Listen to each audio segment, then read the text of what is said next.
What's going on, everyone? Jeremy here from the Quartering, and it's time to stop. I mean, I think it's pretty interesting how the gaming community is so, like, on point, so ahead of the curve when it comes to so many things, and then also so very predictable in others. There's been several articles released over the past couple of days sharing just how much money Diablo Immortal has made in the first month, essentially proving that no matter how much people kick and scream, they're going to spend their money anyway. This is an article from a few days ago. Blizzard Mobile's version of Diablo is off to a solid start despite complaints around its monetization. The developer took in almost $50 million in the first month. MobileGamer.biz reports data from AppMagic, which tracks developer earnings, not including the 30% commission for Apple and Google, shows Diablo Immortal generated $48.9 million by day 30. The game earned $11.9 million in the first week, with revenue peaking on Saturday, June 11th, the 10th day after launch, with Blizzard earning $2.4 million in a single day alone. Since then, daily spending never fell below $1 million, still making $1 million a day. Diablo Immortal racked up 10 million downloads within its first month, although the majority of this came within the first 4 days before dropping off steeply. Downloads peaked on day 3 at 1.32 million, reaching 6.85 million by the end of the first week. Earlier this month, it was reported that spending had reached $24 million in the first 2 weeks, with the U.S. accounting for 43% of the revenue, followed by South Korea at 26%. MobileGamer.biz notes that Diablo Immortal's performance outstrips that of any other AAA franchise that recently came to mobile. Apex Legends generated 11.6 million for EA in the first 30 days, although downloads were higher at 21.8 million.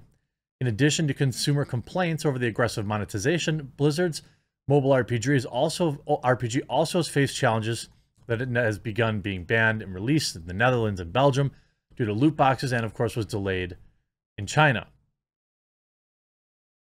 This, of course, Blizzard boss coming out to say, I've investigated myself and I did nothing wrong, says Diablo Immortal feels really good about its launch.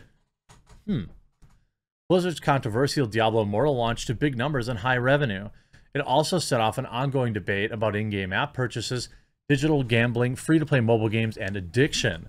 The massive publisher has mostly remained silent amid the negative headlines and criticism. Why?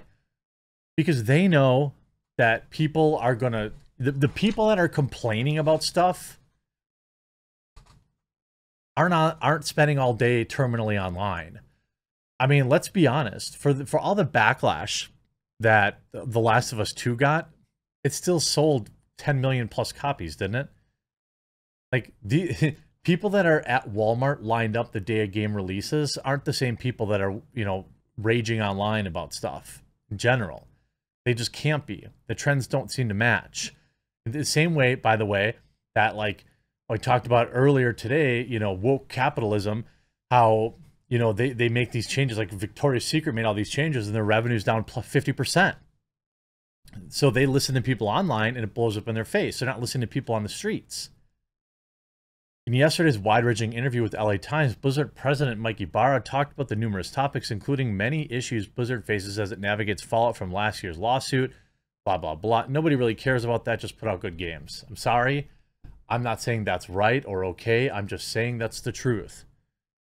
The monetization comes in at the end game, Ibarra told the outlet. The philosophy was always to lead with great gameplay and make sure hundreds of millions of people can go through the whole campaign without any costs. From that standpoint, I feel really good about it as an introduction to Diablo. I don't necessarily agree with that. I do think you can do most of the game, though. You could play most of the game without giving them money. And I do think that that is worth noting. For me, who is like a filthy casual, I've never felt the need to play money or put money into it. I put it on, my PC, played it a few times. Tried playing it on my laptop. Couldn't play it on my laptop because, well, I need the mouse. But this is still, I think, I'm almost certainly Blizzard's worst rated game at a 0.4.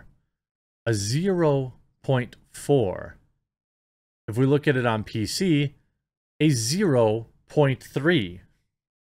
I mean, is the game a 0? No. Is the game a 10? No. But this data with these ratings, that's important. Sometimes people use, a lot of people will whine about review brigading, right? It's still feedback. Even if it's not feedback about, particularly about, like, let's say the gameplay, but it's about the monetization. Or your company does some shady stuff and people, tank your reviews. Your company is still the one producing the game. They might say, well, something bad, they did something bad and attack their customers, but that doesn't change how their game should be rated. I disagree with that entirely because I still have to make the decision to give these jerks my money. Now, 7 days ago, they had their first update, brought a new season and battle pass, but of course, players are not impressed.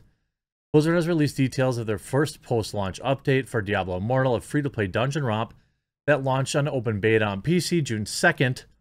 The update will kick off a new season with 3 new battle passes, added a new raid boss and a weekend event, and make numerous balance changes and bug fixes. Second season of Diablo Immortal will include a free 40 rank battle pass, plus 2 paid versions. Again, I don't inherently have an issue with games that have monetization in them. I advertise for several mobile games that have monetization in them. I don't, my only problem is when it becomes like pay to win, where you can't enjoy the game at all without paying money into it. Like, I've definitely played a lot of Raid Shadow Legends, and I've never put any money into it. Same thing with the Mech Arena. Now, can you buy stuff in these games? Yeah, but I guess maybe I'm just not like a hardcore completionist endgamer on mobile games. Maybe, for me, I'm just really casual. I mean, quite frankly. So I don't really ever feel like you need to put money into these things to enjoy it. I did get sucked into the Ebony a little bit. There were supposed to be puzzles. You play puzzles, and then before you know it, you're just got this homework to do every day. And I hated that. But that's neither here nor there. The patch is a start, Blizzard wrote. We've been collecting suggestions and feedback. One of the updates seriously avoids any mention of all the controversy surrounding its aggressive monetization, which has sparked a brutal backlash from players. It's also very light on new content. All told, the reaction from the players on Reddit and the Blizzard forums is not what you'd call wildly enthusiastic. I don't think anyone who has been unhappy with the content over the last month will see this as a reason to try it again. Even with class changes coming, it's not anything crazy or exciting. Interestingly, gacha fans don't seem all that terribly taken on the update either. Almost all decent free-to-play or gacha games have new content, whether it's new story missions or just a few resource grinds.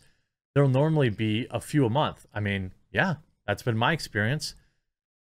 With this new battle pass, gives a single weekend of what sounds like a bare minimum event, no guaranteed rewards, nothing teased, just a weekend of a gather and grind.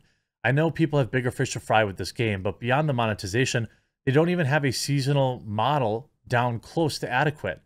The game's not holding up to anything close to top-tier mobile gaming content standards. Their first event doesn't even make me desire to reinstall the game. I had very limited space on my phone. That's not a good sign at all. It's interesting. Now, the people that are rating it, though, despite the complaints, it's clear not everyone is unhappy with the game as it stands. While PC players are eager for a premium Diablo game, are down on it, Diablo Immortal holds a 4.5 out of 5 on the App Store and a 3.7 out of 5 on Google Play. 3.7 out of 5 isn't anything I'd write home about. You go to coffeebrandcoffee.com, you can see almost 1,200 5-star reviews. With more stuff on the way, it just seems like they're fine. I mean, would you care? Monetizing a loot game isn't just predatory, it's not fun. And this is in the wake of, everyone already knowing kind of what Diablo Immortal was going to be. And it's really disappointing to see kind of how just aggressively monetized it is. And, I'm sure that, Activision stock is doing, it's not doing that fine. It's actually, it's been up a little bit. Over the last month, it's up 2%. It's not anything to write home about. but I'm sure their stockholders are pretty happy to see $1 million a day in revenue. It's just, I feel like they could be doing more for the free-to-play players and keeping them in the game. I mean, I've got to be honest, they should be more like games like Raid, for example, which seems to have a ton of stuff coming out all the time, and they don't have the kind of budget that Blizzard does. So the fact that there's not more to do in the free-to-play without having to put money in is extraordinarily disappointing, and they don't seem to care because gamers just keep giving them money anyway. This game was never designed for the masses. It was designed for the 5% of whales, and they're getting their whale milk. So what do they care? Why would they change anything? I hope you enjoyed this video. We'll talk to you again real soon.